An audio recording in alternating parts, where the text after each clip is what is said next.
అనంతబాబు గారు డ్రైవర్ సుబ్రహ్మణ్యంను దారుణంగా హత్య చేసిన సంఘటన. హత్య చేసి డోర్ డెలివరీ చేస్తే ఏం రాస్తారయ్యా సాక్షి పేపర్లో రోజు?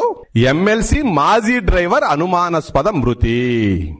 అన్ని పత్రికలు హత్య జరిగింది, డోర్ డెలివరీ చేశారని అన్ని పత్రికల్లో వార్తలు వస్తే ఆ రోజు సాక్షి పేపర్లో వచ్చినటువంటి వార్త ఎమ్మెల్సీ మాజీ డ్రైవర్ అనుమానాస్పద మృతి. ఆ రోజు మిగతా పేపర్లలో ఎమ్మెల్సీ కారులో డ్రైవర్ డెడ్ బాడీ అని పెద్ద పెద్ద కథనాలు వస్తే మీ పేపర్లో మాత్రం అనుమానాస్పద మృతి అని వస్తుంది. పెద్ద దస్తగిరిని చంపడంలో వీళ్ళ పార్టీ వాళ్ళ పాత్ర ఉంటుంది. మళ్ళా పోయి అక్కడికి పోయి పరామర్శించేది, ఏడ్చేది కూడా వాళ్ళ పాత్రే ఉంటుంది. వివేకానంద రెడ్డి గారి హత్యలో వాళ్ళ పాత్రే ఉంటుంది. అక్కడికి పోయి మళ్ళా పరామర్శిస్తారు, చంద్రబాబు నాయుడు గారు చంపేశారని చెప్తారు, మళ్ళా వీళ్ళే 2 కన్నీటి బొట్లు కాలుస్తారు, వీళ్ళే సిబిఐ ఎంక్వైరీ కావాలంటారు, అధికారంలోకి వస్తే సిబిఐ ఎంక్వైరీ వద్దంటారు. ఎమ్మెల్సీ కారులో ప్రపంచమంతా హత్య జరిగిందని చెప్తే కారులో అనుమానాస్పదంగా చనిపోయాడని చెప్పి సాక్షి పేపర్లో రాస్తారు. ఈ 3 హత్యల వెనక కాన్సెప్ట్ ఒకటే.